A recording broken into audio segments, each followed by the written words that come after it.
Bu loyiha Agrobank hamkorligida Navoiy viloyat Qiziltepa tuman Oqsoch MFI 606-sonli konturda amalga oshirilmoqda. Bu yerga kungaboqar ekilgan. Maydon hajmi 10 gektar, uzunligi 245 metr, bo'yiga 391 metr.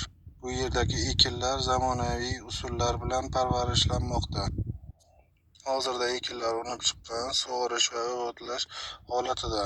Ekinlarni yetishtirish 90 kundan ortiq davom etadi.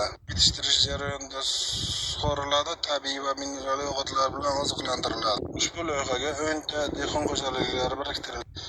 Har bir dehqon uchun o'rtacha 1 gektardan yer maydoni to'g'ri keladi.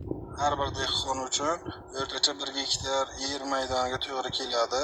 Loyihani samarali amalga oshirish uchun lider tadbirkor meva sabzavotchilik agregatori MChJ biriktirilgan. Ushbu loyiha bo'yicha har bir gektardan 2 tonnadan jami 20 tonna hosil olish rejalashtirilgan.